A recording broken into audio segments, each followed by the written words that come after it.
We all know that primary metabolites are the ones concerned for the body's structure, information like the DNA and RNA, energy for the whole day, and many others.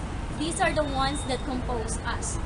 Most of these metabolites are proteins, carbohydrates, DNA, and RNA.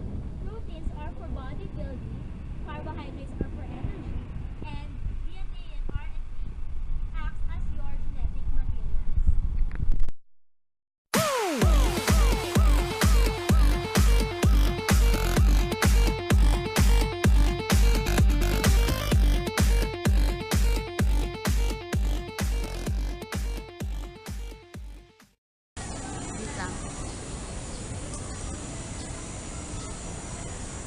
Now, let's talk about the secondary metabolites.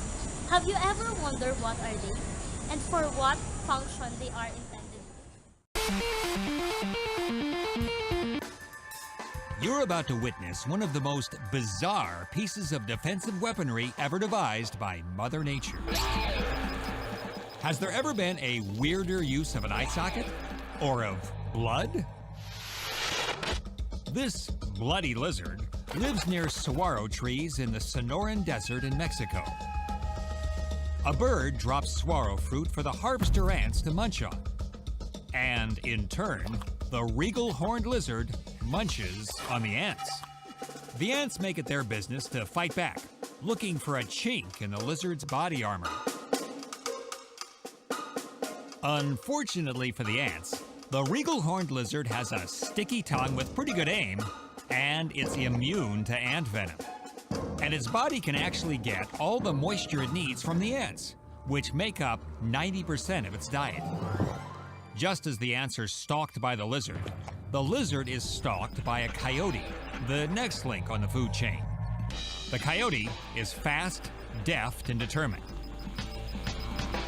The lizard finally has a reason to deploy its doomsday weapon. That swelling below the lizard's eye isn't a tear duct. It's high-octane coyote repellent, aka blood. Let her rip. Blood pressure builds up to the point where the lizard can actually shoot blood out of its eye with the precision aim of a sharpshooter. And yes, it's nothing more than plain old blood. The coyote wisely retreats to find a less feisty meal. Game, set, match. Victory to the blood-squirting regal horned lizard. A spitting cobra is one of several species of cobras that have the ability to eject venom from their fangs when defending themselves against predators. The sprayed venom is harmless to intact skin. However, it can cause permanent blindness if introduced to the eye and left untreated, causing chemosis and corneal swelling. Despite their name, these snakes do not actually spit their venom. The venom sprays out in distinctive geometric patterns using muscular contractions upon the venom glands. These muscles squeeze the glands and force the venom out through forward-facing holes at the tips of the fangs. The explanation that a large gust of air is expelled from the lung to propel the venom forward has been proven wrong. When cornered, some species can spit their venom at a distance as great as 2 meters or 6.6 feet. While spitting is typically their primary form of defense, all spitting cobras are capable of delivering venom through a bite as well. Most species' venom exhibit significant hemotoxic effects, along with more typical neurotoxic effects of other cobra species. Sounds good, right?